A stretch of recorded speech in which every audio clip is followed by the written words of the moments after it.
Hey guys welcome to N studio. So ஒரு good news அப்படின்னு தான் சொல்லணும். ஸோ என்ன அப்படின்னா நாளைக்கு நம்ம தளபதி விஜய் அவர்கள் வந்து பார்த்தீங்கன்னா பதவி ஏற்றுக்க போறாரு. ஸோ இதுதான் இப்போ சோசியல் மீடியா ஃபுல்லாக செம்ம ட்ரெண்டிங்காகவும் செம்ம ஹாப்பி நியூஸாகவும் போயிட்டு இருக்கு. ஸோ இதுக்காக தான் நம்ம இத்தனை நாளாக வெயிட் பண்ணிட்டு இருந்தோம். ஸோ 2-3 நாளாவே வந்து நியூஸ் சேனல் முன்னாடி உட்கார வச்சு மண்டையை கழுவிட்டாங்க அப்படின்னு தான் சொல்லணும். ஸோ விஜய் படத்தோடைய first look poster, second look poster, சாங்ஸ்னு வெயிட் பண்ணிட்டு இருந்தோம். நம்ம எல்லாம் பிரேக்கிங் நியூஸ் முன்னாடி உட்கார வச்சு கழுத்து அறுத்துட்டாங்கன்னு தான் சொல்லணும். ஸோ 2-3 நாளாக வந்து அதிமுக திமுக கூட்டணி அப்படின்னு சொல்லிட்டு மண்டையை போட்டு கழுவிட்டாங்க. ஒரு வழியா எல்லாமே முடிஞ்சிருச்சு. ஸோ விஜய் அவர்களுக்கு வந்து ஆதரவு கொடுத்து 118 இடங்களை விஜய் வந்து சக்சஸ் பண்ணிட்டாரு. சோ அந்த வகையில நாளைக்கு முதலமைச்சரா பதவி ஏற்க போறாரு. சோ அதுக்காக ஆளுநரை பார்த்து உரிமையும் கோரியிருக்காரு. சோ அந்த வகையில கண்டிப்பா நாளைக்கு நேரு உள் விளையாட்டு அரங்கில விஜய் அவர்கள் பதவி ஏத்துக்க தான் போறாரு. சோ ஜோசப் விஜய் என்னும் நான் அப்படின்ற அந்த ஒரு வார்த்தைக்காக தான் வெறித்தனமா வெயிட் பண்ணிட்டு இருக்கோம். சோ வெயிட் பண்ணி பார்ப்போம் நாளைக்கு நிறைவேற போகுது. சோ தளபதி ஃபேன்ஸ் எல்லாம் செம்ம குஷியா இருக்காங்க. சோ நம்ம தமிழக வெற்றி கழகத்துக்கு இன்னும் 2 கட்சி ஆதரவு கொடுத்துட்டாங்க. சோ லாஸ்டா யார் கொடுத்திருக்கா அப்படின்னு பாத்தீங்கன்னா இந்தியா யூனியன் முஸ்லீம் கட்சி இவங்க லாஸ்டா ஆதரவு கொடுத்திருக்காங்க. சோ வேற மாதிரி சம்பவம் தான். சோ லாஸ்டா ட்விஸ்ட் வச்சிருக்காங்க அப்படின்னு தான் சொல்லணும். சோ இவங்க நம்ம லிஸ்ட்ல இல்ல, பட்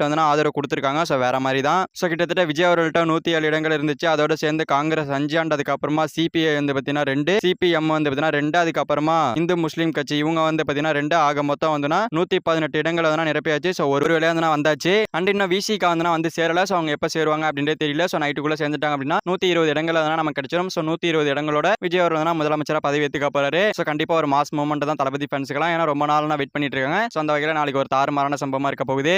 ஓகே ஃப்ரெண்ட்ஸ், நம்ம தளபதி விஜய் அவர்கள் நாளைக்கு பாத்தீங்கன்னா முதலமைச்சரா பதவி ஏத்துக்க போறாரு. சோ இத பத்தி உங்களுக்கு கமெண்ட்ல சொல்லுங்க. சோ இந்த வீடியோ பிடிச்சிருந்தா லைக் பண்ணிட்டு நம்ம சேனலை சப்ஸ்கிரைப் பண்ணி சப்போர்ட் பண்ணுங்க. செகண்ட், தேங்க்யூ ஃபார் வாட்சிங். அடுத்த வீடியோல பார்க்கலாம். தேங்க்யூ.